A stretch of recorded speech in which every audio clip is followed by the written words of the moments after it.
السلام عليكم. صباح الخير.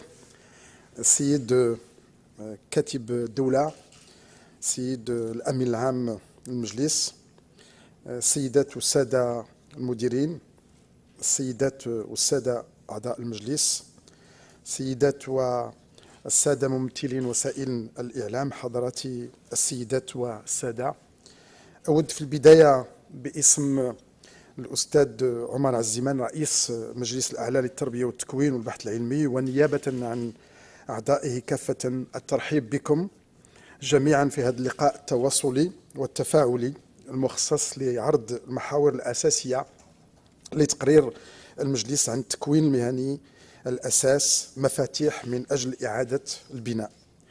كما أود أن أشكركم خالص الشكر على تلبيتكم دعوة المجلس للمشاركة في هذا اللقاء الذي يلتئم فيه إلى جانب عدد من أعضاء المجلس ممثلو القطاعات المتدخلة في التكوين المهني وممثلو وسائل الإعلام المرئية والمسموعة والمكتوبة والإلكترونية، واعتبارا للخصوصيات التقنية المتعلقة بالمفاهيم المستعملة في مجال التكوين المهني، وكذلك تواجد ممثلين من المنظمات الدولية بيننا، اسمحوا لي أن أقدم لكم عرضا مركزا حول هذا التقرير باللغة الفرنسية، على أن تتلو هذا العرض جلسة للتفاعل مع أسئلتكم ومع أفكاركم.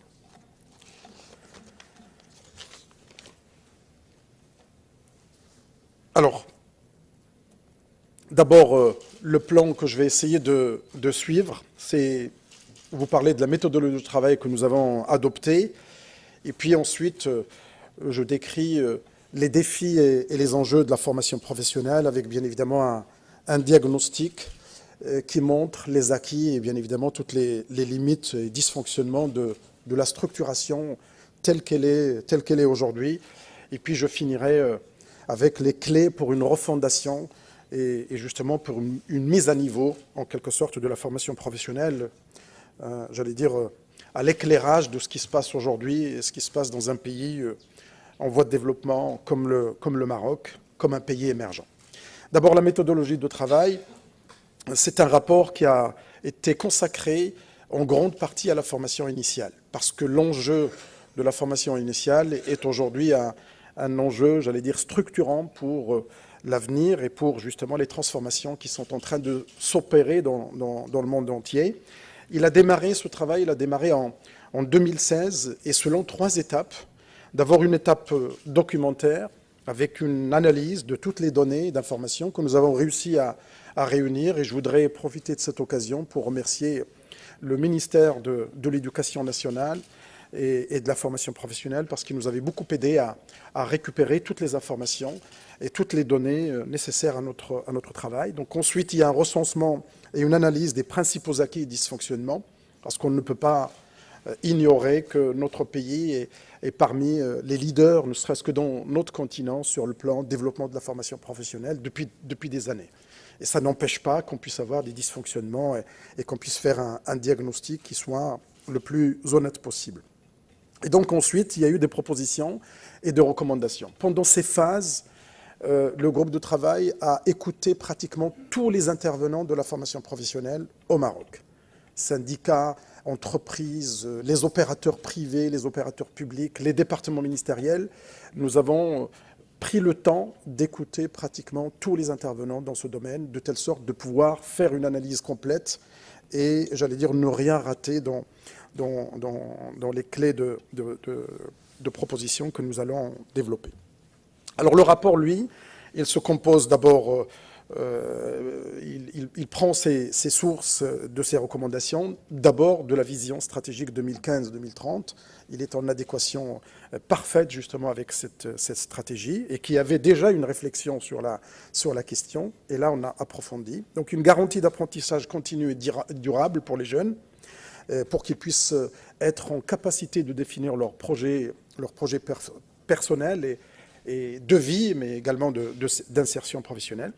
Et une structuration cohérente et flexible, pour ne pas dire avec des passerelles qui soient continues tout au long de la formation et des cycles de formation.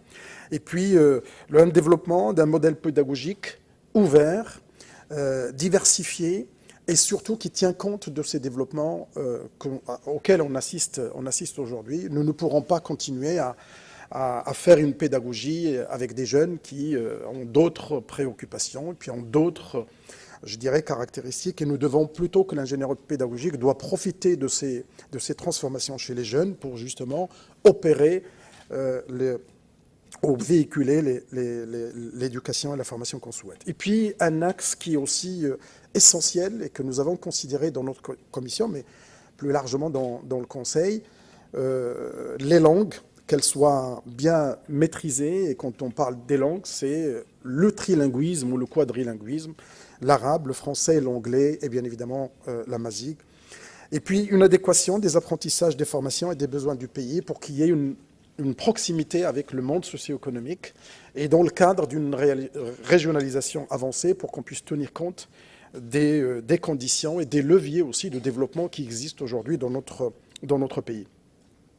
Alors la refondation de la formation professionnelle, elle constitue à la fois un défi, mais aussi un enjeu majeur pour de multiples implications dans notre pays. D'abord, la reconfiguration du système éducatif, comme le Conseil supérieur l'a émis dans sa stratégie 2015-2030, et pour qu'il y ait une plus grande, justement, ouverture sur les modes de production de l'innovation scientifique.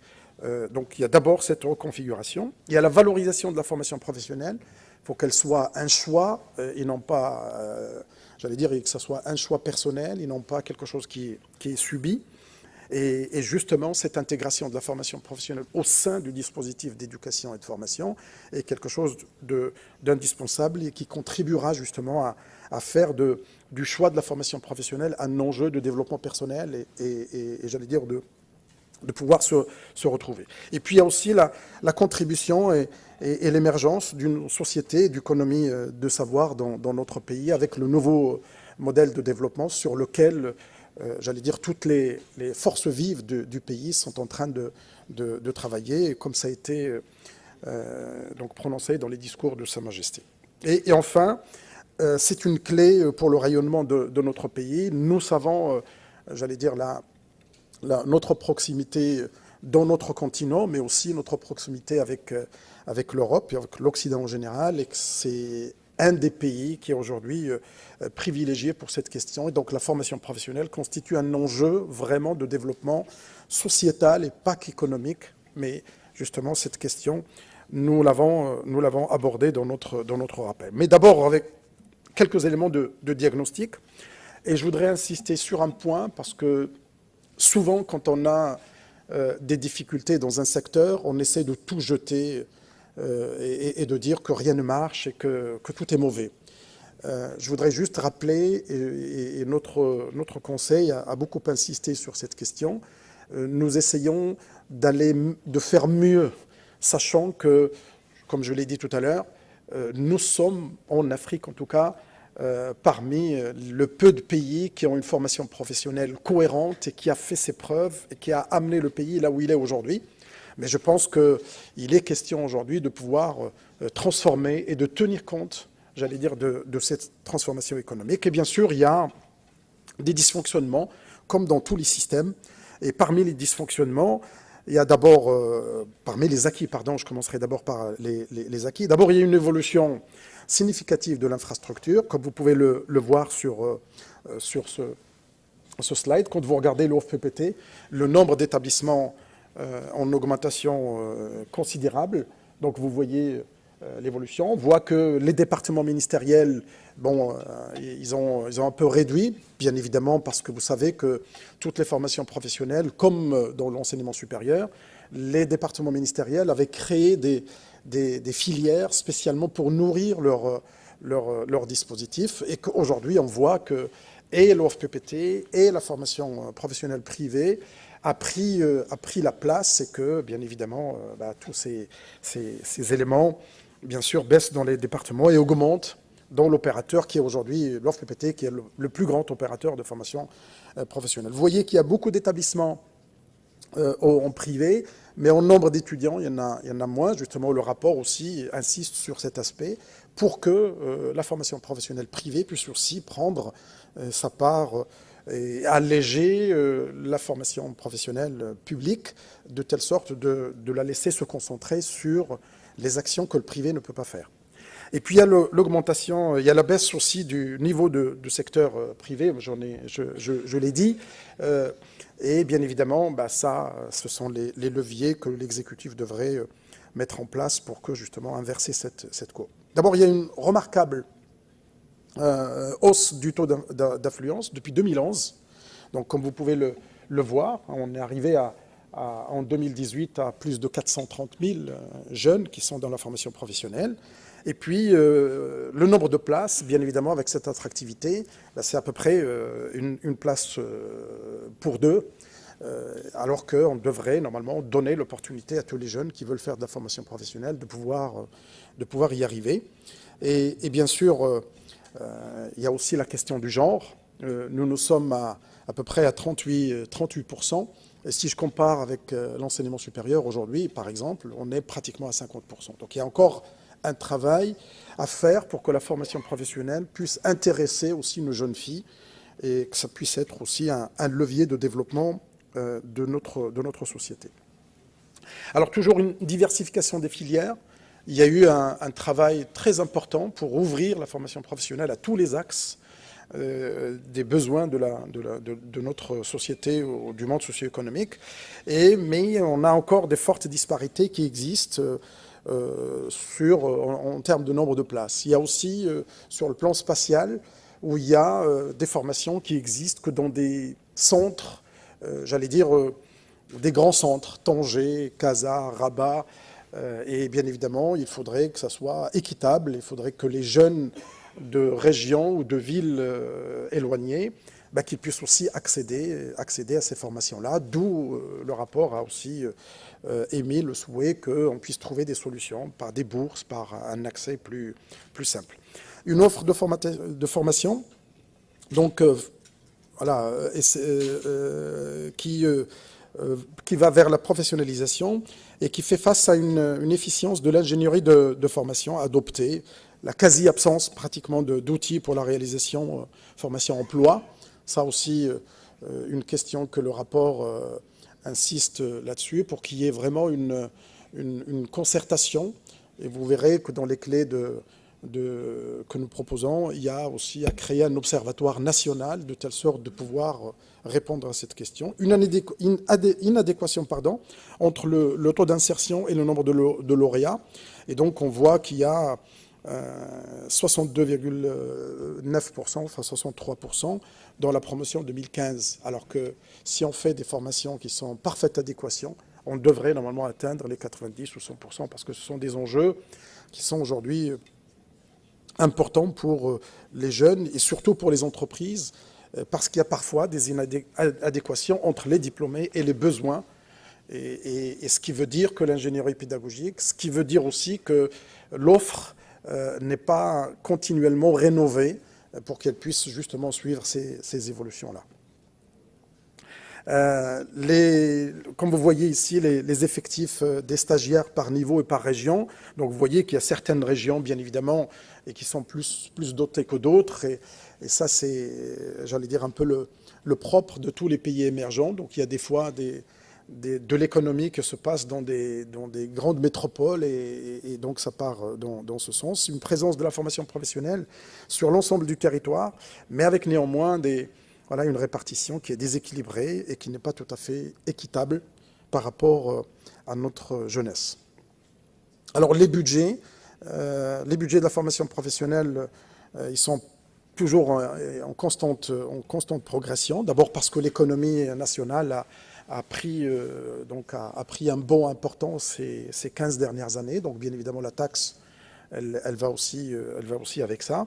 Et puis, bien évidemment, l'effort de l'État est important parce que depuis plusieurs années, que l'État a œuvré pour que justement la formation professionnelle puisse avoir, j'allais dire, les moyens qu'il lui faut, même si elles sont toujours réduites. Donc, il y a des dysfonctionnements structurels dans la formation initiale. D'abord, Un modèle qui est bâti sur la base d'une imbrication de type.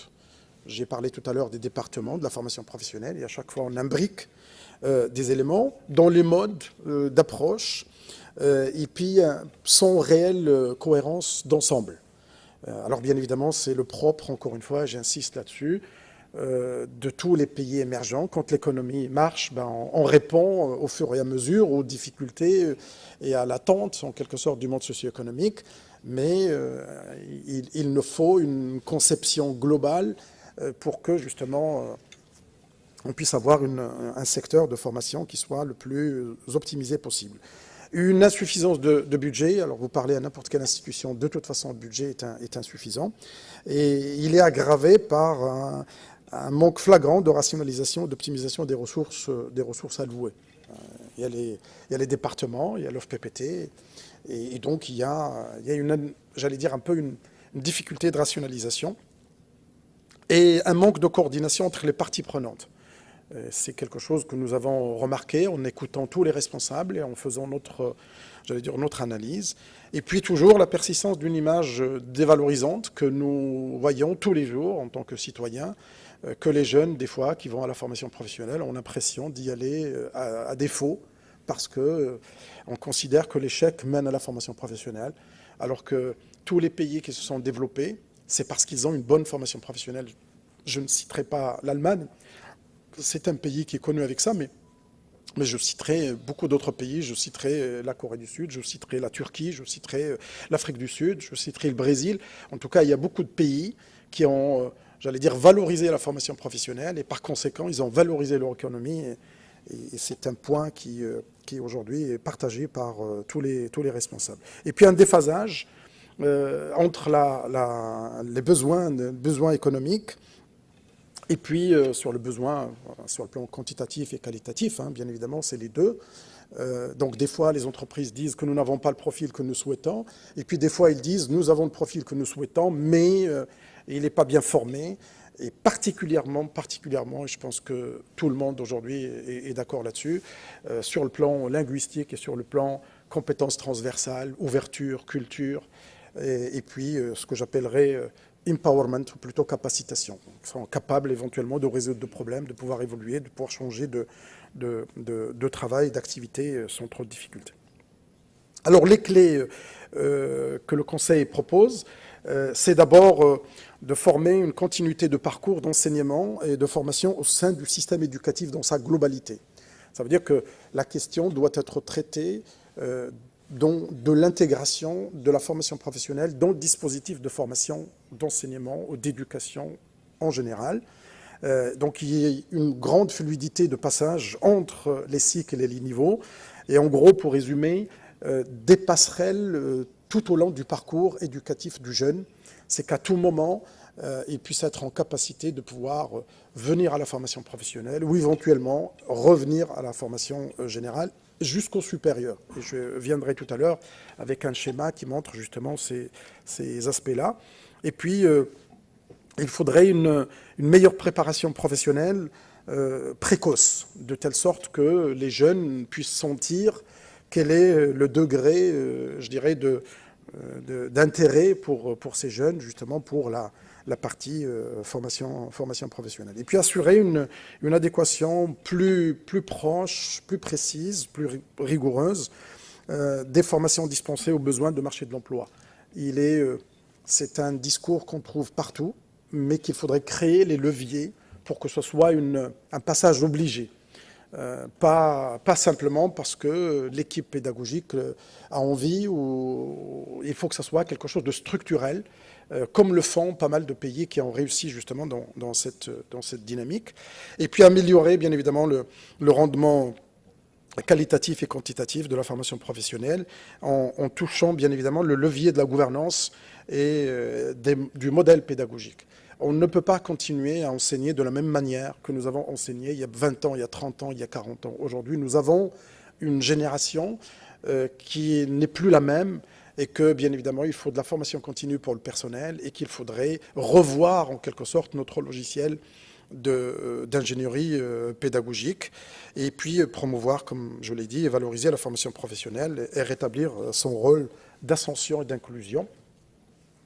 et puis constituer un vivier de compétences et de profils qualifiés, surtout avec les enjeux qui nous attendent d'ici une dizaine d'années. Je pense que ça a déjà commencé et nous avons des gens parmi nous de la CGEM qui se projettent déjà dans 2030 et que, bien évidemment, le propre d'un pays émergent aujourd'hui, celui qui veut continuer justement à émerger pour se développer, c'est vraiment de tenir compte de ces défis et les transformer en opportunités. Alors, le rapport fait de l'intégration de la formation professionnelle dans l'enseignement un enjeu principal qu'il faut absolument que ce soit dans un cadre, dans un dispositif d'éducation globale et pas quelque chose qui est séparé ou subi. Et donc, le repositionnement de la formation professionnelle au sein du système éducatif, la réorganisation des parcours professionnels et la mise en place d'outils pour la planification des besoins et l'anticipation. Nous allons y venir avec un observatoire de l'emploi et des métiers, de telle sorte de pouvoir anticiper tous ces enjeux, parce que quand vous créez une formation, il faut bien évidemment l'anticiper pour ne pas être en rupture par rapport à la demande socio-économique. Reconsidérer le modèle de gouvernance et de financement, et plus particulièrement l'engagement des régions, mais l'insertion justement du dispositif de formation dans les régions. Et ceci, aujourd'hui, j'allais dire, est prioritaire et je pense qu'il doit être traité avec la plus grande célérité. Et puis l'implication, comme je l'ai dit, des entreprises pour le choix, ou plutôt la définition des orientations sur le plan académique. Alors, tous ces axes s'inscrivent en conformité avec bien évidemment la feuille de route présentée lors de la séance présidée par Sa Majesté Lansolo le 4 avril, et notamment en ce qui concerne la mise en place d'une nouvelle génération de centres de formation professionnelle, ceux dont le rapport a beaucoup insisté pour essayer de changer de modèle, et surtout que notre pays travaille sur le nouveau modèle de développement, la rénovation du modèle pédagogique, et là nous insistons beaucoup sur l'ingénierie pédagogique pour mettre le numérique au cœur de nos façons de travailler, de nos façons d'intervenir et de former nos jeunes. Les langues qui deviennent aujourd'hui un frein de développement des jeunes, et surtout nous connaissons le tissu, je dirais, socio-économique de nos enfants, souvent sont de milieux modestes, et donc bien évidemment ces aspects demandent des moyens financiers, demandent aussi j'allais dire un peu de l'intérêt, et qu'il faut absolument qu'on puisse aider nos enfants pour que l'école, pour que l'éducation soit la plus équitable possible. Et puis l'affirmation du rôle de région, j'en ai parlé, et l'anticipation des métiers avec justement l'objectif de l'insertion, de l'employabilité des jeunes. Alors, je ne sais pas si le schéma est assez clair. Donc l'idée est de pouvoir mettre la formation professionnelle au cœur du dispositif d'éducation et que les passerelles continuent à exister à tout moment, vous voyez, y compris dans le supérieur.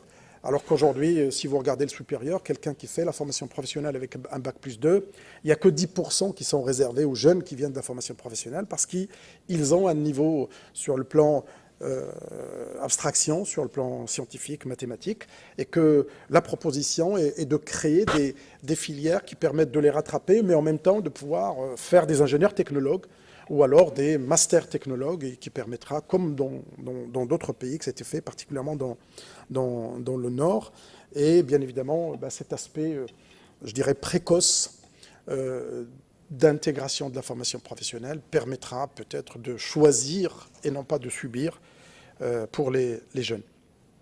Alors la réorganisation des parcours toujours de formation et la structure proposée, l'architecture proposée s'appuie sur les trois composantes complémentaires. D'abord le regroupement des parcours professionnels et professionnels dans le cadre d'un cheminement allant du secondaire qualifiant jusqu'à l'enseignement supérieur, et le positionnement de l'entreprise en tant que partenaire privilégié dans le processus de formation, mais dans le processus aussi de création et de conception des formations, et pourquoi pas dans même le choix de l'ingénierie pédagogique. Et puis la formation qualifiante comme un filet de sécurité qui permet de pouvoir certifier sur un certain nombre de domaines pour que le jeune sortirait éventuellement avec un diplôme, mais si on peut le rattraper parce qu'il il a fini, et puis il veut éventuellement se réorienter. Il y a aussi tout ce qui est certification sur tous les domaines. Et là aussi, le besoin de la proximité des systèmes de formation avec l'entreprise est indispensable. Alors, ce modèle que nous proposons doit allier les dimensions théoriques, pratiques et des jeunes avec, bien sûr, des applications et un mode hybride, de telle sorte de pouvoir faire de la théorie et de la pratique. Un mode unique d'alternance dans l'établissement de formation professionnelle. Vous savez qu'il y avait plusieurs modes. Et donc, notre conseil prône un seul pour rester cohérent et pour qu'il y ait une visibilité aux jeunes. Une ingénierie de formation basée sur l'acquisition d'un socle commun de compétences. Et bien sûr, l'amélioration et la maîtrise des langues, comme je l'ai dit tout à l'heure. Le développement des compétences soft skills, nous remarquons, et d'ailleurs les entreprises le disent régulièrement, et nous le voyons aussi tous les jours lorsqu'on va dans des secteurs comme l'hôtellerie, comme le transport, comme en tout cas tout ce qui est service. Nous constatons que cet aspect de compétences transversales manque beaucoup à nos jeunes. Et bien évidemment, nous savons comment le faire parce qu'aujourd'hui, la plupart des systèmes de formation développés tiennent compte justement de ces aspects et on peut rattraper le manque éventuellement qui peut venir du milieu social. Je pense que la formation professionnelle, comme l'éducation dans son ensemble, devrait être en capacité de pouvoir réintégrer, en tout cas réinjecter ces formations.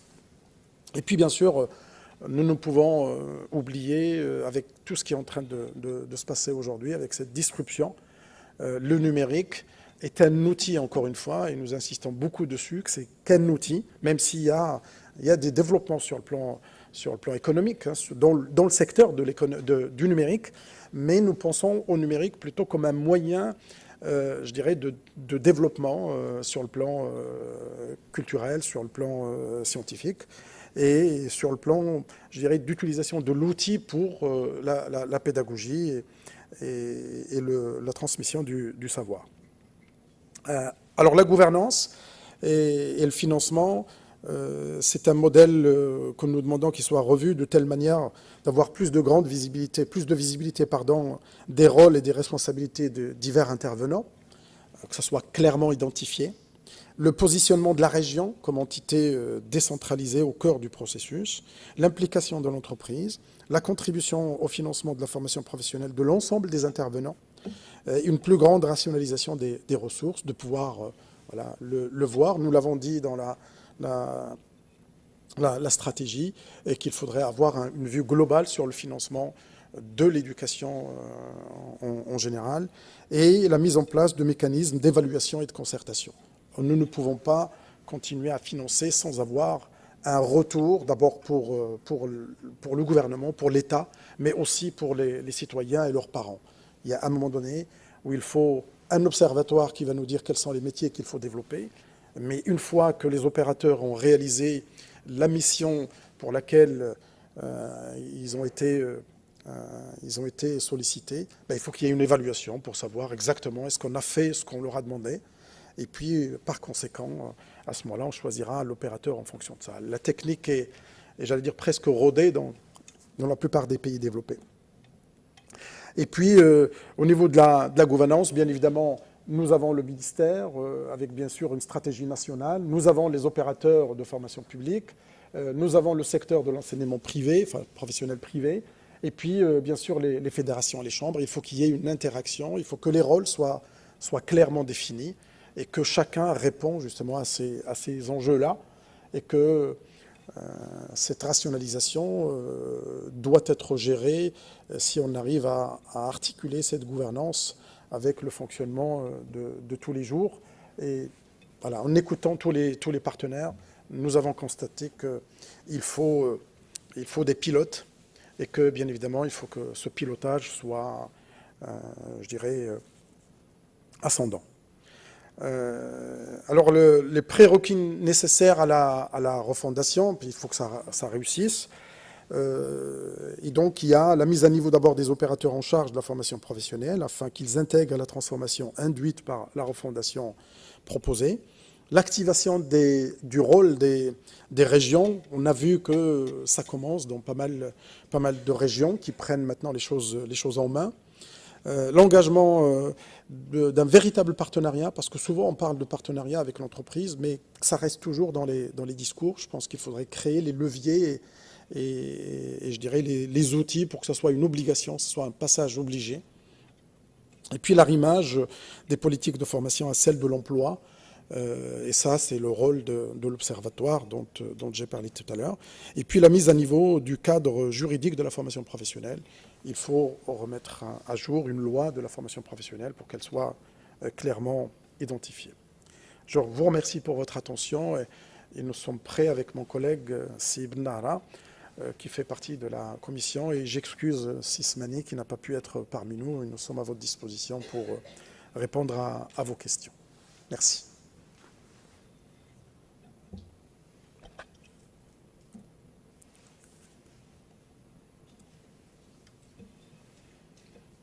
À votre disposition.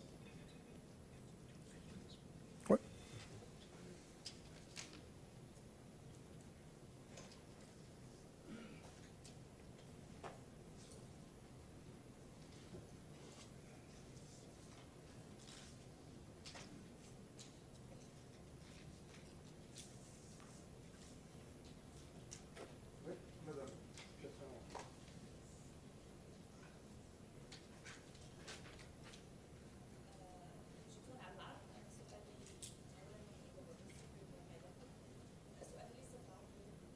هو سؤال منهجي فقط. هو لماذا تم الانتظار حتى عرضت خريطة تطوير تكوين المهن على الأنظار المالك ليتم تقديم هذا التقرير؟ وشكرا.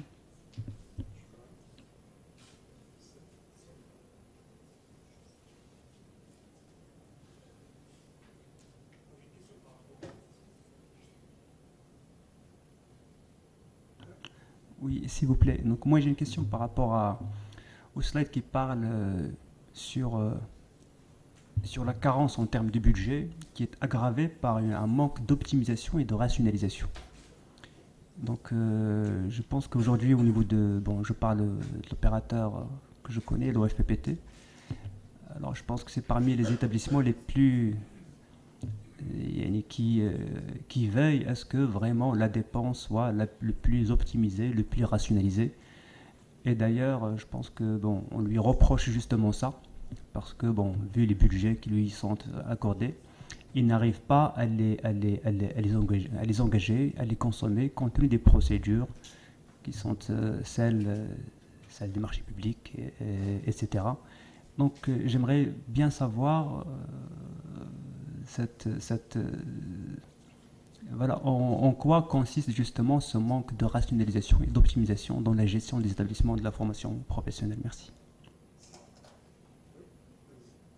Si vous pouvez vous présenter. D'accord. Alaoui Khalid, de l'OFPPT, disons, et du ministère. Donc j'ai juste quelques observations, je n'ai pas de questions, mais j'ai plutôt des observations par rapport à cette étude. Ma première observation concerne l'affluence et l'insertion. Vous avez parlé d'affluence. Je pense que le système de formation professionnelle, et notamment à l'OFPPT, répond. C'est un peu plus compliqué qu'on le pense au niveau de l'affluence. Au niveau de l'affluence, un stagiaire, un élève peut candidater au niveau de plusieurs établissements. Donc le taux en est augmenté virtuellement, d'abord. Ça, c'est la première remarque. La deuxième remarque, c'est quand les gens s'inscrivent, mais quand on vient à la confirmation de l'inscription, on se retrouve avec beaucoup de places vides. On ne fait jamais vraiment le plein. Donc ce n'est pas. Donc il faudrait tordre le cou à cette idée à ce que le système éducatif, le système de formation professionnelle n'est pas suffisant. il est actuellement suffisant. Maintenant, il n'est pas suffisant pour certaines filières. Il y a une influence très importante pour certaines filières et certains secteurs. Et il y a une influence moindre pour d'autres filières. Quand on va, enfin, comme disent les Français, le diable se cache dans le détail. C'est dans le détail qu'il y a des problèmes, mais pas au niveau global. Au niveau global, il n'y a pas vraiment de problème de place pédagogique. La deuxième question, vous avez dit que s'il y a un taux d'insertion faible, ça veut dire qu'il y a une inadéquation. Ce n'est pas toujours le cas. D'abord, la création d'emplois n'est pas au rendez-vous, et donc il y a un problème parce que le système de formation professionnelle se trouve dans une position très inconfortable. Il est entre une déperdition importante du ministère de l'Éducation, il ne faut pas le nier. Il y a entre 300 et 400 000 élèves qui quittent le système éducatif sans qualification.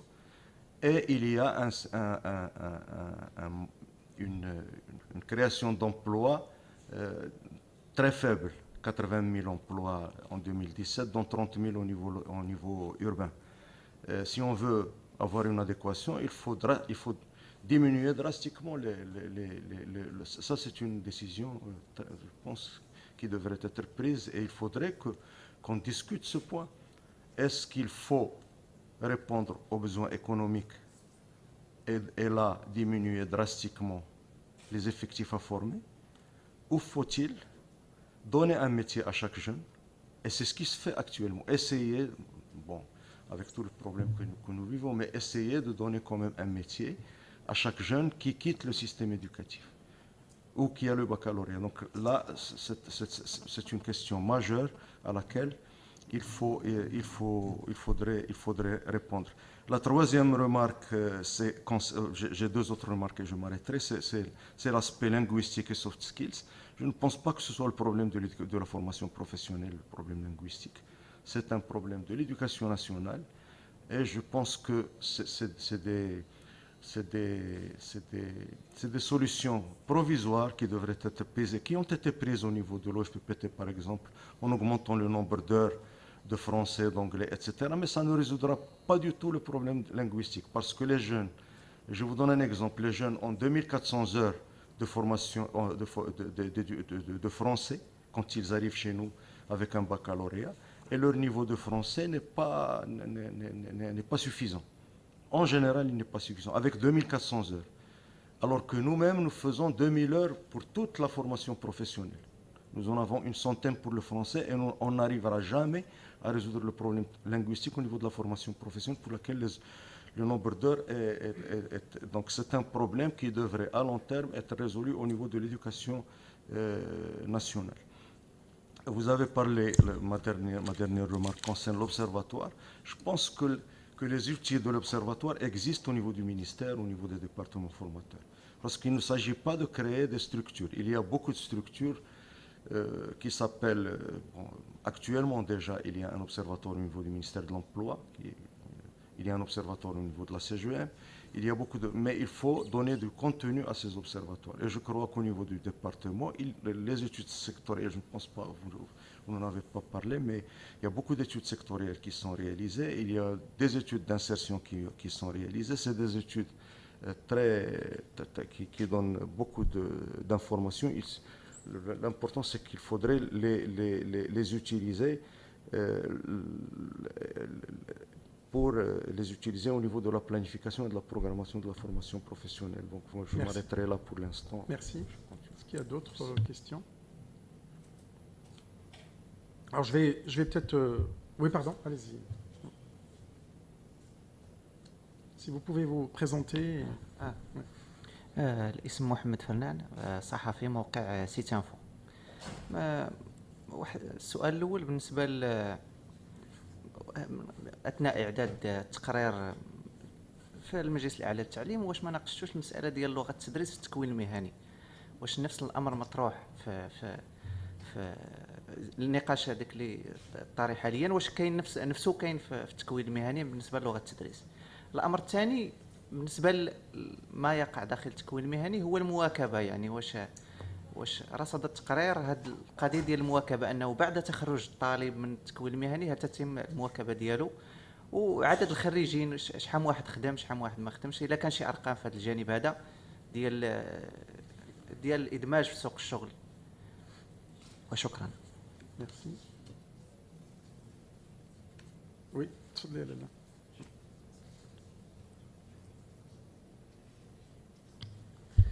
السلام عليكم. أمينة العلام، كتابة الدولة، مكلفة بالتكوين المهني. السؤال الأول حول منهجية إعداد هذا التقرير. هل تم إشراك الفاعلين في مجال التكوين المهني بما فيها مكتب التكوين المهني وإنعاش الشغل، كتاب الدولة مكلفة بالتكوين المهني والقطاعات المكونة الأخرى العامة والخاصة؟ لأن هناك بعض المعطيات أو بعض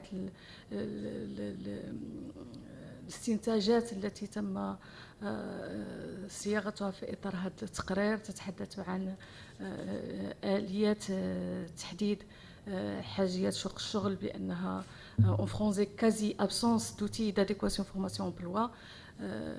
Je m'excuse, je vais terminer en français sur l'aspect technique. Par rapport à ces outils, il y en a. Je revendique aussi par rapport aux propos de M. Alaoui. Il y en a plein d'outils d'adéquation formation-emploi. Il y a les études sectorielles, il y a les REM et les REC.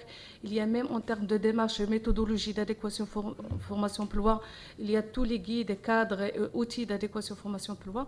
Peut-être il y a une progressivité dans l'application de ces outils, mais il y en a.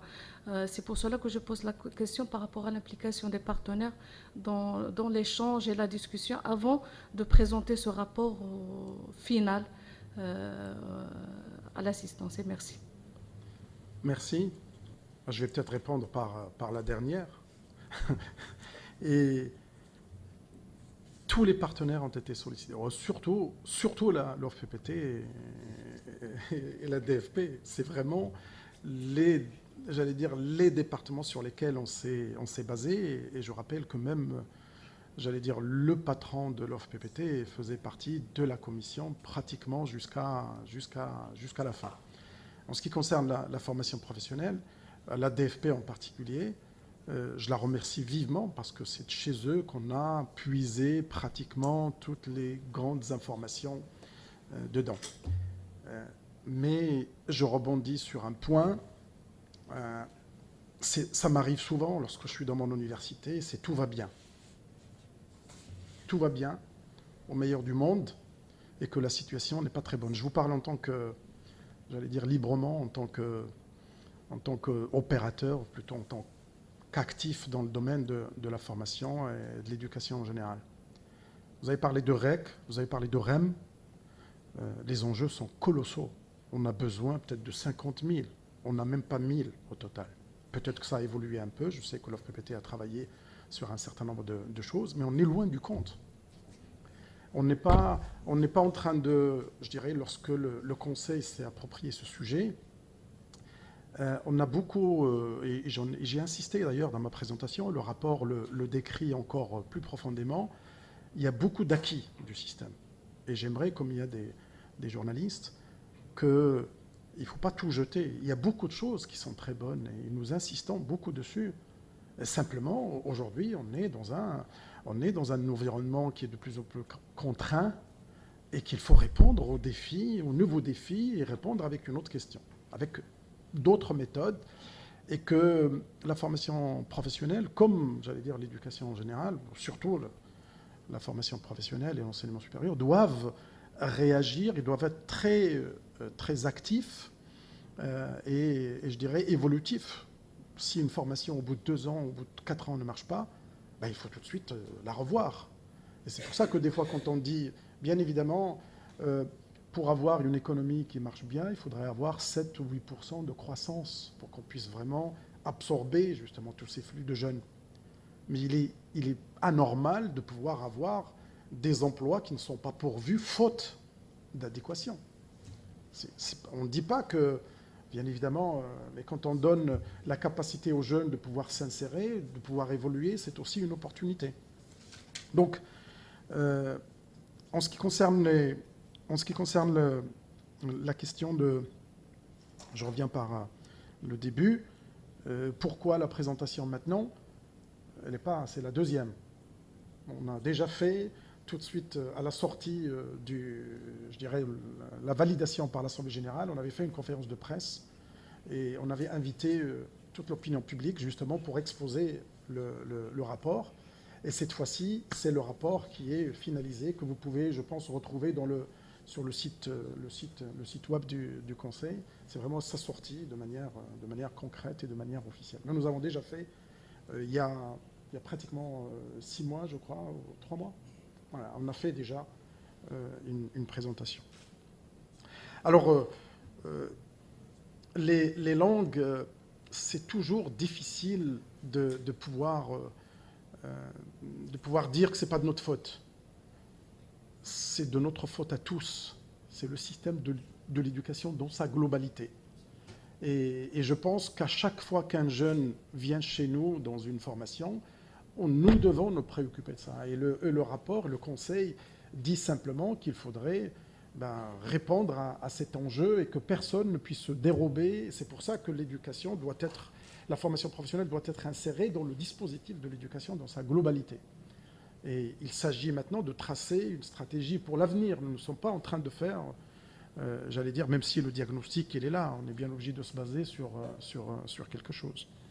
Et puis, le suivi des lauréats, le département ministériel et l'OFPPT, mais le département ministériel, il centralise toutes ces informations et il les a, parce que vous avez vu que le HCP se nourrit aussi du département. Puis on a souvent, vous entendez toujours, bien évidemment, les éléments de suivi des lauréats et les questions qui peuvent être aussi des fois contradictoires avec les uns et les autres, parce que chacun n'est pas content des résultats qu'on peut sortir. Mais dans l'ensemble, nous avons un département ministériel qui est très actif et qui réunit toutes les informations et qu'en général, on les a. En ce qui concerne, je ne me dérobe pas de votre question, en ce qui concerne la langue d'enseignement, je pense que si vous lisez la stratégie du Conseil, notre position est très claire. C'est multilinguisme, donc c'est très, j'allais dire, c'est très clairement identifié.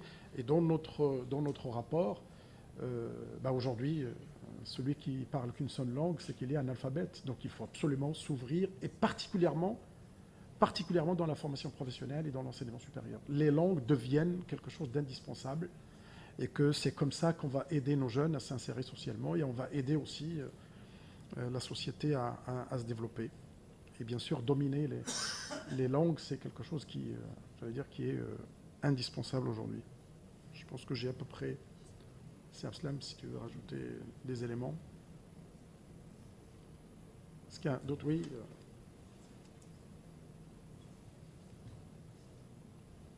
C'est Atmani.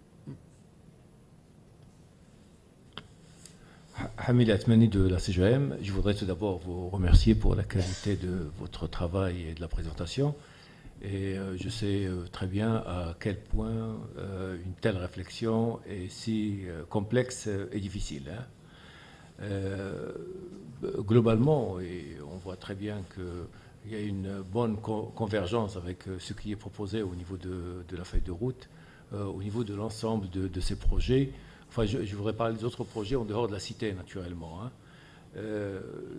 J'ai une remarque à propos du rôle des professionnels que je ne vois pas de manière très marquée. Bien sûr, vous avez insisté sur leur rôle et leur contribution au niveau de la gouvernance, mais moi je voudrais insister sur leur rôle en tant que formateur, en tant qu'opérateur effectivement de la formation, parce que je reste quand même convaincu que c'est le meilleur moyen de mutualiser, de créer de la synergie et de bien répondre aux attentes des opérateurs au moindre coût. Pour moi, quelle que soit la performance d'un dispositif de formation professionnelle, nous sommes en train de parler de technicité, nous sommes en train de parler d'expertise.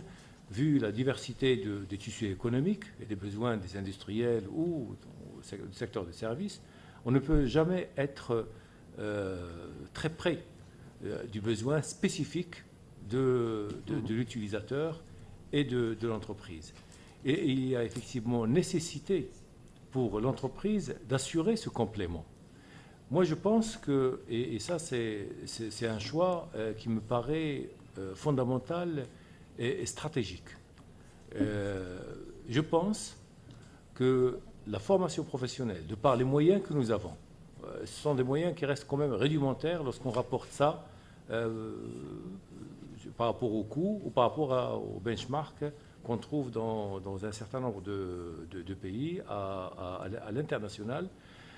On doit se mettre d'accord sur un corpus de compétences techniques liées à des métiers dont la formation professionnelle doit, par exemple, en faire sa priorité. Ce corpus, la formation professionnelle, doit exceller dans ce corpus de base et doit mettre tous les moyens, et ça peut être faisable en injectant naturellement les soft skills et tout ce qui va avec. Mais le complément, que lorsque je rentre dans une industrie où je vais trouver énormément de branches, où je vais trouver énormément de ramifications, ça ne peut être bien fait et économiquement réalisé que par les professionnels eux-mêmes. Pour être explicite, je vais donner un exemple, même pour nos amis journalistes, c'est si je vais demander, je peux donner, il y a plusieurs types d'exemples, mais je vais prendre un exemple hyper simple, que tout le monde comprendrait de manière très, très facile. Si je demande aujourd'hui, et je suis en droit de demander à la formation professionnelle, à l'Office de la formation professionnelle notamment, de me former un ambulancier, eh bien, vous imaginez ce que cela nécessite sur le plan de l'ingénierie, du contenu, des cours, et des éléments hard aussi, parce qu'il faut des ambulances, il faut des formateurs, il faut des cursus, etc. C'est un truc hyper compliqué. Et en même temps, je vais demander effectivement à l'Office de la formation professionnelle de me former un conducteur pour transport de matières dangereuses. Et je dois avoir également quelque chose de complètement différent avec des camions, avec une législation, avec une réglementation, etc. Et je vais demander à ce même Office de la formation professionnelle de me former à côté d'un ambulancier, d'un chauffeur de matières dangereuses, et bien d'un chauffeur de transport du personnel et d'un chauffeur de transport peut-être scolaire. Et vous voyez que nous sommes dans des domaines complètement différents, mais le point commun, c'est quoi? Le point commun, c'est un conducteur d'un véhicule.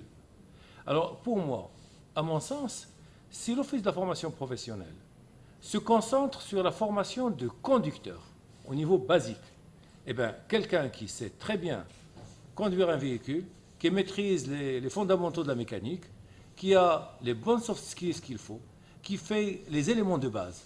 Et moi, en tant que professionnel, je parle par exemple d'une association de professionnels du secteur des ambulances. J'ai les ambulances qu'il faut, j'ai les stages qu'il faut, j'ai les éléments qu'il faut, et c'est à moi de former mes ambulanciers. Et celui qui a le transport scolaire, c'est lui qui formera, parce que lorsqu'il s'agit de transporter un élève et le déposer, enfin un feu rouge, ou là, un passage clouté, ou là, non, c'est pas la même chose que lorsqu'il s'agit de transporter un malade. Et c'est pas la même chose lorsqu'il s'agit de transporter une marchandise dangereuse. Alors, ce découpage stratégique, macro, fondamental, qui doit normalement nous conduire à revoir totalement la carte et à revoir totalement notre vocation et je dirais, parce que là, c'est une interrogation sur la manière d'exercer notre métier. Donc, nous paraît, nous, en tant que professionnels, le meilleur moyen d'avoir un bon partage pour nous permettre de gérer de manière optimale les ressources rares dont nous disposons. Ce volet-là, malheureusement, je trouve qu'il manque au niveau du rapport. Et s'il y a une orientation pour aller dans ce sens où il faut dire les professionnels doivent s'impliquer, voilà ce qu'ils doivent faire, parce qu'ils le feront mieux et de manière plus économique. Par contre, l'Office de la formation professionnelle, eu égard à la massification, parce que le problème de la différence entre l'IGD qui réussit et l'Office de la formation professionnelle, à qui on prête énormément de malheur, c'est que, eh ben, il y a un qui reçoit 400 000 et l'autre il reçoit 40. Mais ce n'est pas la même chose. Donc, et ça n'a rien à voir. Donc, face à l'enjeu de la massification, donc, cette interrogation me semble importante et j'aimerais bien qu'elle soit intégrée, inclue au niveau de votre rapport. Et si vous avez dit que la CGM a été consultée, eh bien peut-être c'est quelque chose qu'on avait raté lors d'un premier round et que sur laquelle je voudrais attirer votre attention maintenant. Et merci. Ouais. Je me permettrai de répondre direct, parce que tout ce que vous avez dit est dans le rapport, de manière stratégique. N'oubliez pas que le Conseil, il n'est pas exécutif. Il fait de la stratégie. Et si vous regardez, tous ces éléments-là ont été bien décrits. D'ailleurs, dans ma présentation, j'ai bien insisté que le rôle du partenaire socio-économique est indispensable dans le dispositif. Et que je l'ai dit oralement, bien sûr, on ne l'écrit pas. Ce n'est pas dans le discours, c'est dans j'allais dire, la mise en œuvre, enfin plutôt la mise, même à la conception de la formation, devrait être là. Vous avez cité le cas de chauffeurs, etc. C'est des choses qu'on a discutées avec la CGM, parce qu'on les a vues, la CGM, on les a vues plusieurs fois, parce qu'on a vu les fédérations. On avait pratiquement toutes les fédérations. Et donc on a, le rapport, il l'intègre de manière très claire. Justement, cette flexibilité et cette réactivité de la formation par rapport aux besoins socio-économiques. Parce qu'il se peut que peut-être on ait un manque. Vous avez parlé du cas du chauffeur, je resterai dessus, mais tous les métiers. Un jour, on a besoin de 10 000 chauffeurs. Mais une fois qu'on a épuisé justement ces 10 000, il faut passer à autre chose. Il faut savoir justement revoir nos modèles de formation. Il faut que ça soit quelque chose de continu. D'où un peu l'observatoire. Ça ne sert à rien de former des jeunes qui par la suite ne trouveront pas d'emploi. Et on a insisté sur plus large, sur Temkin. C'est qu'il y a un moment donné où les jeunes vont changer d'emploi pratiquement. C'est pas comme nous, on a un emploi, peut-être qu'on va y vivre et on prend notre retraite et mourir avec. Je parle de ma génération. Mais cette génération, elle va peut-être travailler 10 fois, changer d'emploi 10 fois, 15 fois. Il faut leur donner la capacité. Donc bien évidemment, il y a la capacité métier et technique dont on a besoin tout de suite, mais il faut leur donner les atouts à côté de telle sorte de pouvoir changer aussi d'emploi. Et vous voyez que la difficulté, elle est aujourd'hui quadruplée. Il est en même temps former les jeunes en fonction du besoin et former aussi les jeunes pour qu'ils changent de métier aussi rapidement. Et c'est pour ça que nous avons beaucoup insisté sur l'intégration dans le dispositif d'éducation dans sa globalité, pour qu'il y ait un parcours complet. Et bien sûr, la place de l'entreprise est indispensable parce que nous avons proposé à ce qu'il n'y ait qu'un seul moyen d'alternance, pas 36. Je pense que l'entreprise, elle pourra intégrer les jeunes en alternance, et c'est un souhait majeur. On ne peut pas mettre tous les jeunes dans l'alternance, mais si on pourrait peut-être amplifier cette question, comme dans tous les pays, on cite toujours l'Allemagne qui nous approche, mais l'alternance est quelque chose qui est salvateur pour le développement. Peut-être mal exprimé. Moi, je dis, à chaque fois que l'Office de la formation professionnelle va dans la profondeur, on perd de l'argent. On surinvestit. Ce que je me dis, c'est que l'Office de la formation professionnelle doit aller dans l'étendue. Et la profondeur, c'est le rôle des professionnels. Donc, et ça, c'est un changement de paradigme total. Donc, c'est ça ma lecture. Oui, qu'est-ce qui fait qu'aujourd'hui que les IJD réussissent? Les IJD réussissent, pourquoi? Parce qu'ils prennent un technicien qui a déjà usé ses pantalons dans les établissements de l'Office de la formation professionnelle. Et quand je recrute un technicien au niveau de l'IJD pour le former, eh bien, je ne lui donne pas le BABA. Mais le BABA, il a déjà appris au niveau de l'Office de la formation professionnelle. Je lui donne un complément qui est spécifique pour l'automobile ou qui est spécifique pour l'aéronautique. Et je crois, c'est ça où il faudrait se dire, il faudrait qu'on arrête les cartes et au niveau des curricula, l'Office de la formation professionnelle, vu la massification, ne peut pas répondre à toutes les demandes, même si ces demandes sont légitimes et sont exprimées par les professionnels. Il faudrait que l'on sache, et je suis le premier à le dire, bon voilà, moi je ne peux pas former un mécanicien spécialiste d'un four de Lafarge. Impossible. Mais je dois former un mécanicien. Le spécialiste du four de Lafarge, moi je ne peux pas avoir des fours où je vais former les gens pour les cimentiers. Donc l'étendue, l'office de la formation professionnelle, c'est l'étendue, la profondeur, ce sont les professionnels. Voilà, Merci. Merci. Est-ce qu'il y a d'autres questions? Oui, c'est... Oui, oui, c'est là. Voilà, c'est là. Moi, en tant que rapporteur de ce groupe de travail, tout ce qui a été, je dirais, dit ici, où en fait, je ne ressens pas le besoin absolument d'intervenir, puisque ça a été remarquablement, je dirais, noté et présenté, exposé par le président de notre groupe de travail, président Melaoui. Il faut quand même réinsister sur le fait que, ô combien on aurait aimé être un conseil exécutif et non consultatif. Parce que croyez-moi que beaucoup de choses auraient bougé si on était un conseil exécutif. On est un conseil consultatif. Bien.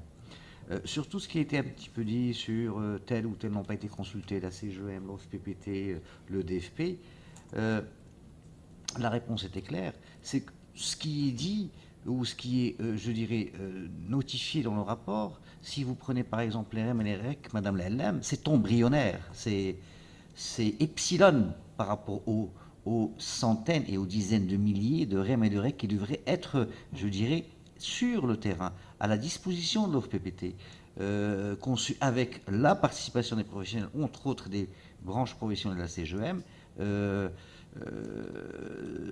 Ceci, le rapport l'explicite très bien. Je vais vous dire pourquoi, si vous avez le loisir de le relire de manière très précise, sans lire entre les lignes. Il est dit que la gouvernance, elle fonctionne sur le diagnostic. Hein. C'est un système de silos. Chacun travaille dans son coin. D'abord, pourquoi y aurait-il un observatoire des emplois et des métiers à la CGM et pourquoi il n'y en aurait un au ministère de l'Emploi? On ne comprend pas. Vous devriez travailler ensemble. Ça devrait être une même structure, à mon avis. Peut-être régionalisée, mais une même structure. Revenons à ce que vous dites, qui est celui de l'OFPPT ne peut pas, ou elle est, je dirais, il est débordé par la quantité des personnes en formation. On va vers un constat d'échec, monsieur, si vous dites ça. L'OFPPT est le premier opérateur public de la formation professionnelle. Sa mission, elle est claire, nette et précise, c'est répondre à la demande professionnelle.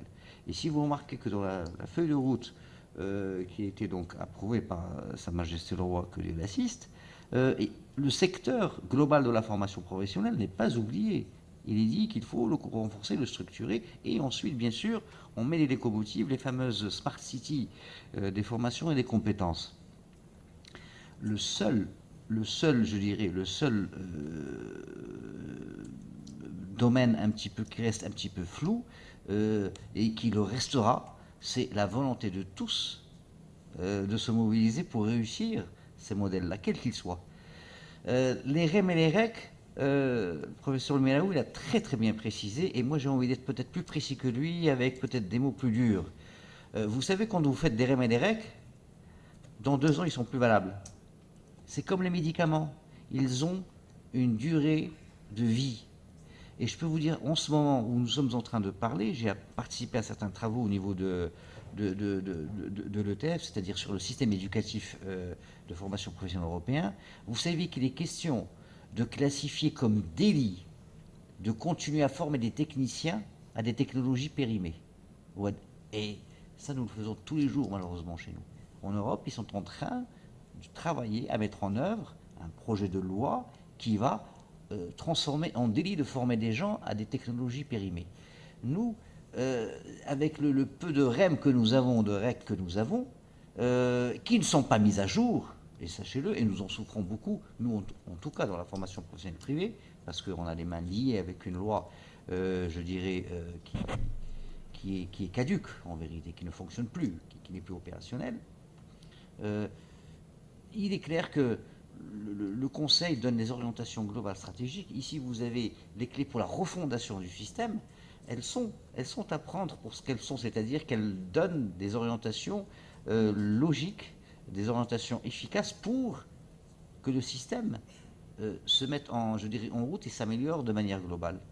Voilà ce que j'avais à dire. Merci. Oui. Merci. Donc de ma part, je tiens à féliciter un peu l'équipe qui a travaillé sur ce travail.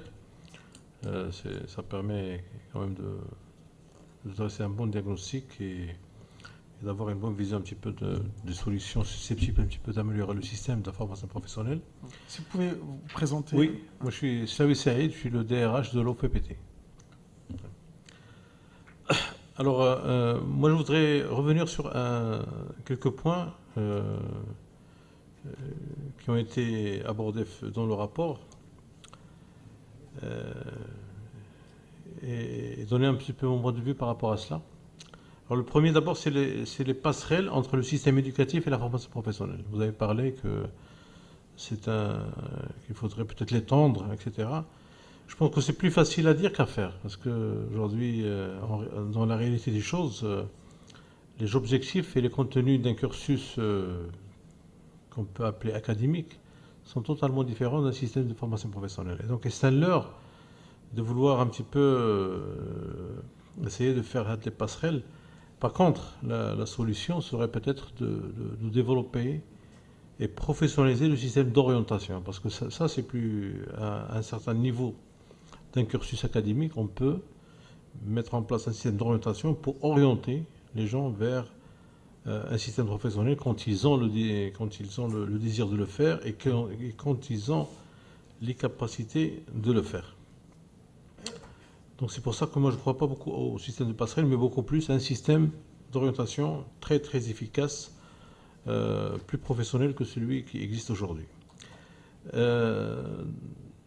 la même occasion, on devrait également réfléchir sur le système actuel mis en place les bacs pro. Parce que ça, sincèrement, je pense qu'il faudrait peut-être là aussi professionnaliser le système. Aujourd'hui, les jeunes sont complètement désemparés entre l'établissement de formation professionnelle, l'établissement de l'éducation nationale et l'entreprise. Et en général, c'est des jeunes qui ne sont pas fragiles. Et donc, je pense que le système, au lieu de les sauver, crée beaucoup de problèmes, sachant que dans la réalité et dans le concret, il y a énormément de difficultés à synchroniser et à coordonner entre les cours à dispenser au niveau de l'établissement de formation professionnelle de l'Office et celui de l'éducation nationale. Donc je pense que le système devrait peut-être être revu en fond en comble pour aller vers des établissements, je pense par exemple au système français des lycées des métiers ou des choses comme ça, où les gens ont comme un seul interlocuteur avec une vision claire d'une formation professionnelle ou technique. C'est le premier point. Deuxième point que je voudrais aborder, c'est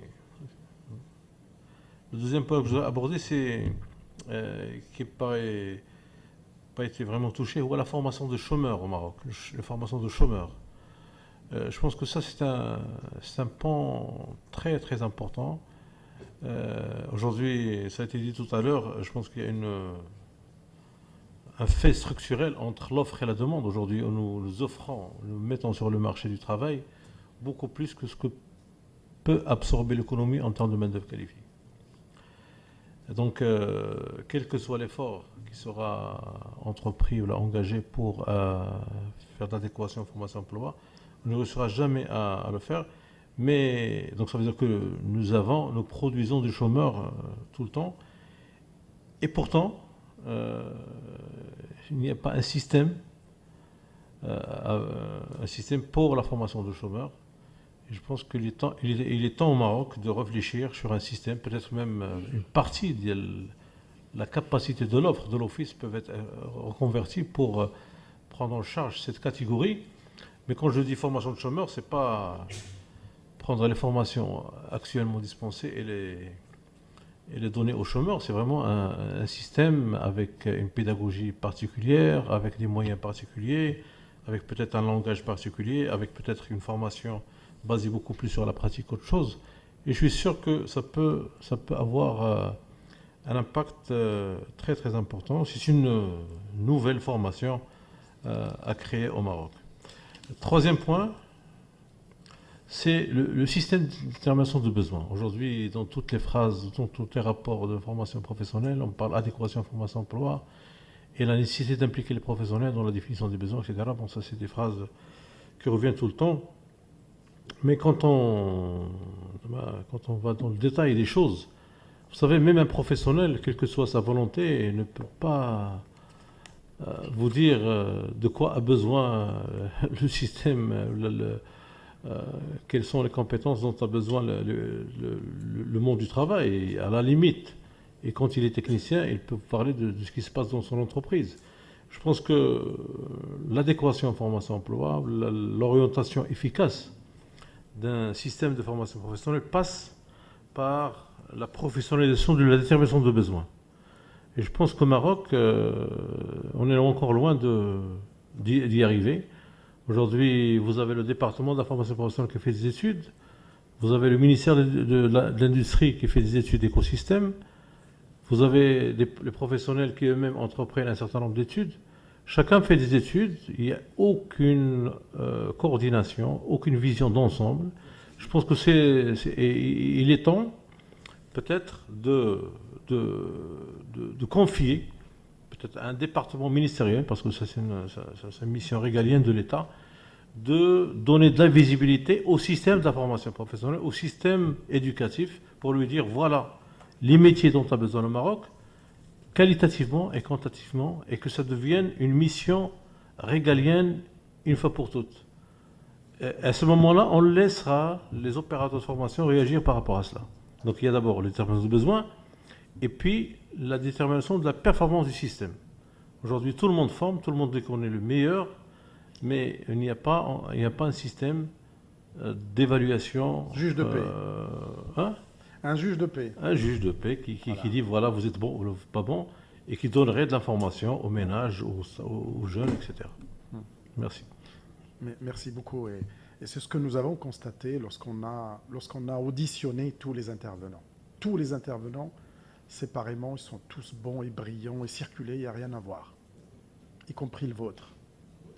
Et ben voilà, finalement, ce n'est pas toujours le cas. Et je pense que quand on est évalué, il vaut mieux qu'on soit évalué par des instances extérieures et que l'évaluation n'est pas toujours mauvaise, elle est bonne parce qu'elle permet de se restructurer. Et je rebondis sur la fin. Tout ça est dit dans le rapport, qu'il faut un vrai observatoire et qu'il faut une vraie agence d'évaluation et qu'à l'intérieur, il y a l'État qui commande et puis il y a les opérateurs qui exécutent et avec un retour sur investissement, un retour sur les opérations. Et tout ce que vous avez dit, je suis désolé, mais il est dans le rapport. Si vous le lisez tranquillement, si vous avez une insomnie ce soir, lisez-le complètement. Et vous allez voir, encore une fois, qu'on n'est pas dans l'exécutif. On est stratégique. Et que, bien évidemment, ce sont des perspectives. J'ai lu le rapport. J'ai lu le rapport. سميتو بحال دابا هذا لاسبي ديال الباسريل j'essaie de vous montrer que c'est pas aussi facile à faire qu'à dire. Mais justement, c'est le propre justement d'une refondation. Rien n'est impossible. Il faut simplement que tous les opérateurs, tous les ingrédients soient réunis pour qu'on réussisse une mission.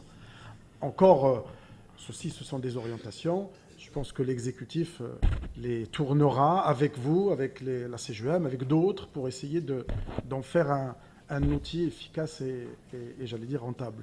Oui, c'est Hassan. شكرا سيد الرئيس.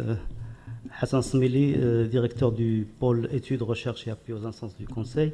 Je n'avais pas prévu d'intervenir, mais je voulais réagir à l'importante intervention de Seyed Mani.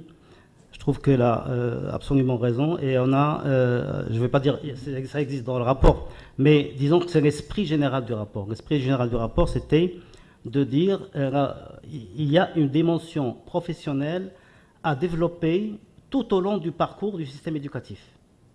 Ça commence par une sensibilisation au niveau du primaire, ça se développe petit à petit jusqu'au supérieur. Et dans ce cas-là, si vraiment, je précise que nous sommes encore une fois dans une optique stratégique. Donc on ne peut pas dire c'est possible, c'est pas possible. Ça peut être possible si on prend les dispositions nécessaires pour le réaliser dans 10, 15 ans, je ne sais pas.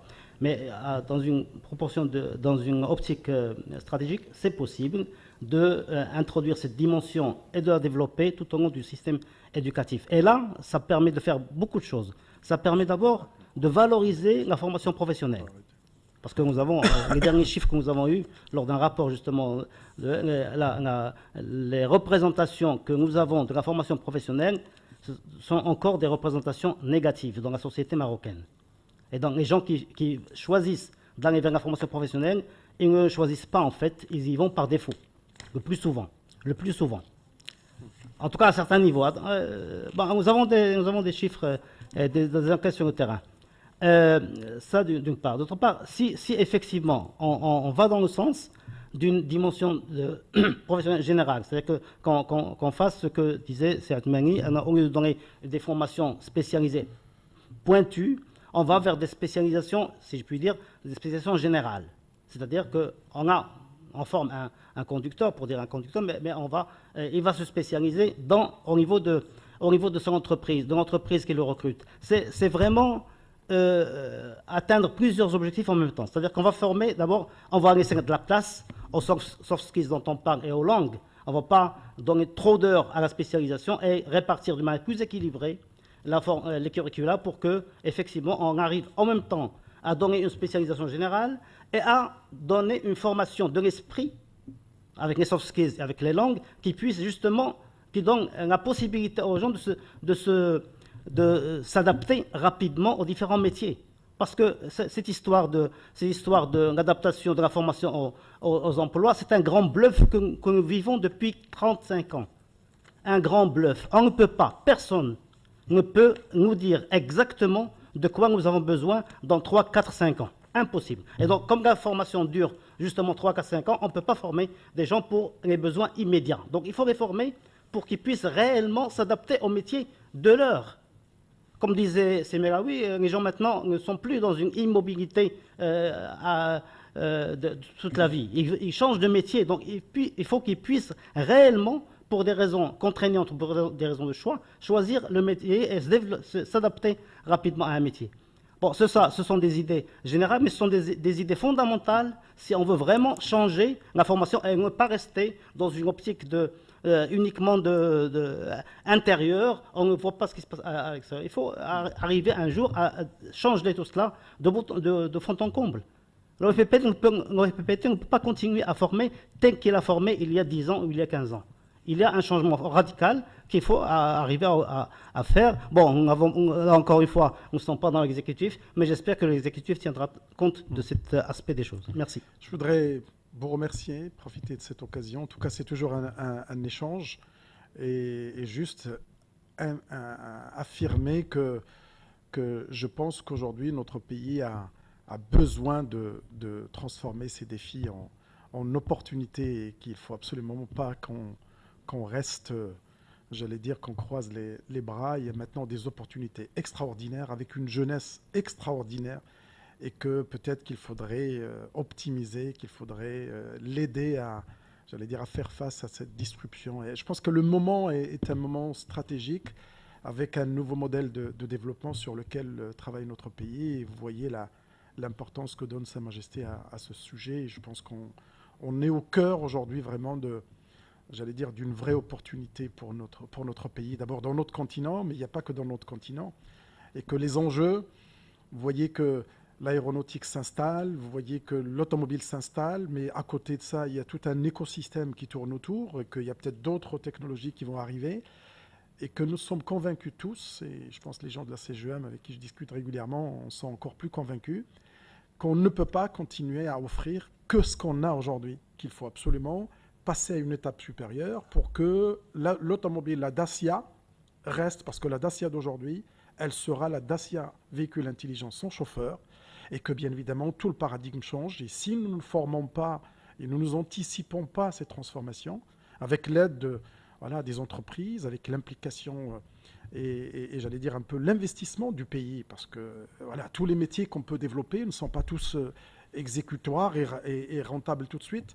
Il y a maintenant des observatoires nationaux dans un certain nombre de pays où c'est l'intelligence artificielle qui fonctionne. Nous savons, il y a maintenant des études qui se font, il y a des observatoires qui font ce travail-là, qui peuvent se projeter et savoir quelles sont les tendances par international, par région. Et je pense qu'il faut que tout ça soit être anticipé. Et je reviens encore à Temkin. Il est bien évidemment apprendre un métier, mais à côté du métier, il faut que les jeunes soient capables de raisonner, de résoudre des problèmes. Et je pense que ça va au-delà de la formation professionnelle. Et c'est pour ça qu'il faudrait le voir dans sa globalité, que la formation professionnelle insérée dans un dispositif d'éducation. Et cette éducation, elle va du primaire jusqu'au doctorat. Et c'est ça la philosophie qui doit primer. Parce que de toute façon, on a aujourd'hui beaucoup d'informels.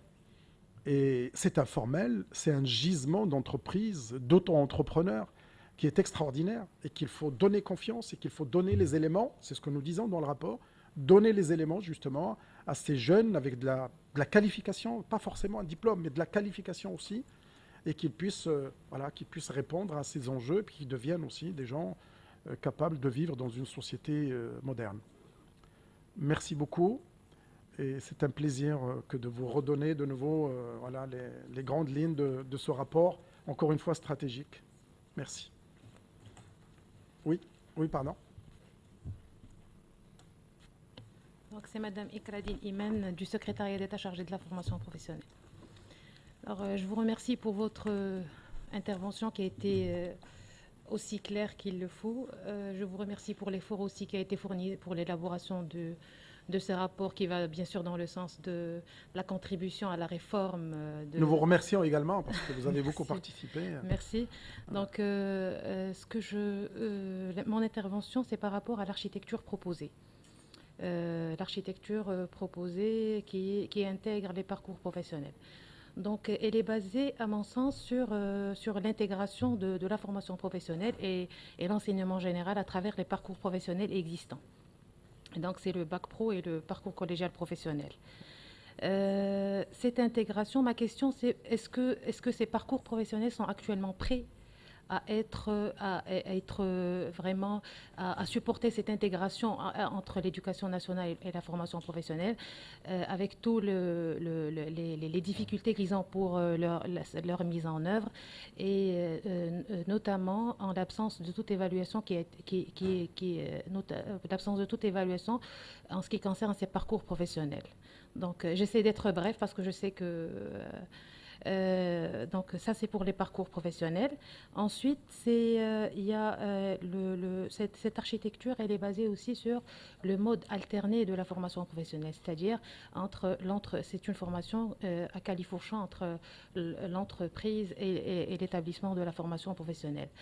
Et aussi sur cette régionalisation de l'expression du besoin et l'exploitation de toute cette potentialité d'expression de besoin dans les régions et leur prendre en compte dans la formation. Ma question, c'est est-ce que le tissu économique des régions est capable de supporter ce mode de formation alterné.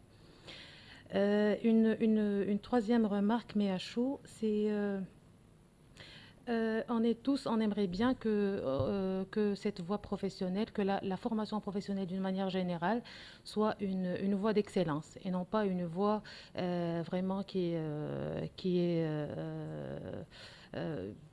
subite, quoi, en quelque sorte. Et donc, je vois à travers votre schéma ici que vous avez présenté tout à l'heure que la formation professionnelle vient toujours après le décrochement. Est-ce que ce n'est pas est-ce que ce n'est pas toujours une consacration à cette voie d'échec, si je veux dire, et une consacration de l'image de la formation professionnelle et sans cliché? Donc, je vois qu'il y a toujours, après le décrochement, la formation qualifiante et ensuite, on trouve la formation professionnelle. Il y a aussi, à chaud aussi, je vois dans cette architecture l'absence de certains niveaux de formation professionnelle, notamment le niveau T, le technicien, et aussi le niveau spécialisation. Je dis ça à chaud parce que j'ai vu à présent, juste maintenant. Donc, je ne vois pas le niveau T de la formation professionnelle. Il y a le bachelier qui passe obligatoirement après décrochement au bac pro.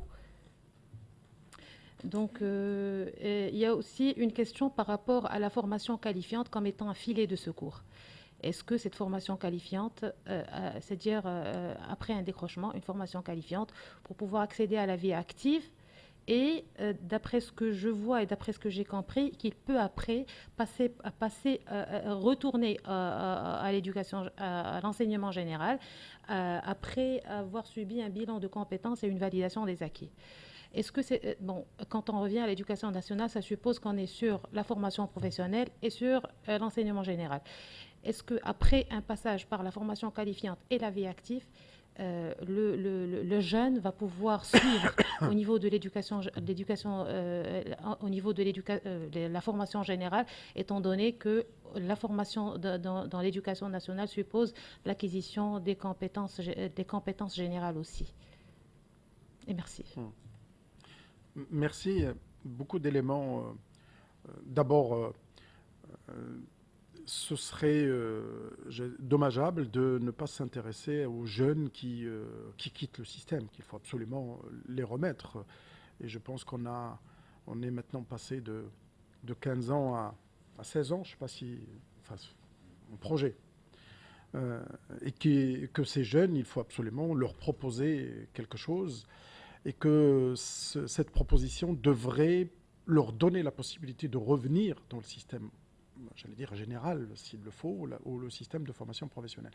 Donc moyennant, bien évidemment, ça c'est nous on donne des orientations stratégiques, après c'est l'exécutif qui doit trouver le moyen éventuellement de les mettre en place. En ce qui concerne la régionalisation, mais on ne peut pas aujourd'hui négliger le rôle d'abord constitutionnel qu'a pris la région dans le développement économique du pays, et que il y a des régions qui seront forcément plus riches, j'allais dire plus demandeuses de formation. Je ne sais pas si je prends Tanger, si je prends Khanetra, les éléments ne sont pas du tout les mêmes que si vous prenez Ouarzazate. Mais il faut absolument que les régions puissent aussi définir quelles sont les thématiques dans lesquelles ils vont exceller, et il faut que le système éducatif puisse concourir à ce que le développement puisse répondre. Au-delà de l'aspect, j'allais dire, développement humain, mais aussi développement économique, et qui puisse être en adéquation, et que la région puisse avoir les outils qu'il faut. Et parmi les outils, il y a la formation. Professionnelle. Alors en ce qui concerne le schéma dont vous parlez, en gros, il permet le retour à tout moment. C'est ça que nous avons voulu passer comme message, c'est qu'il y ait vraiment cette passerelle effective. Et que nous savons les difficultés que des fois, lorsque les jeunes choisissent un parcours professionnel très tôt, il y a toutes les capacités d'abstraction, toutes les capacités mathématiques, physiques, etc. Et donc c'est là qu'il faut travailler en sorte de leur donner le nécessaire, et de créer aussi des parcours adaptés à ces jeunes-là. Dans tous les pays du monde aujourd'hui, vous avez ce qu'on appelle des ingénieurs généralistes, vous avez des ingénieurs qu'on appelait avant ingénieurs d'État, mais vous avez maintenant de plus en plus des ingénieurs technologues qui, eux, peuvent répondre à des questions et évoluer dans leur vie personnelle. Il faut que la formation professionnelle ne soit pas subie. Et là, je suis d'accord avec vous, il faut créer les conditions. Alors après, à l'exécutif, vous devez peut-être réfléchir et choisir quelles sont les méthodes en fonction des moyens, en fonction des outils dont vous disposez, pour que, éventuellement, ces questions soient corrigées. Nous avons fait au mieux dans le cadre de cette stratégie du Conseil 2015-2030. Nous avons spécifié encore plus la formation professionnelle. Nous avons fait le tour et nous avons pris le temps qu'il faut pour qu'on puisse y répondre de manière professionnelle. C'est Abslam ? Oui.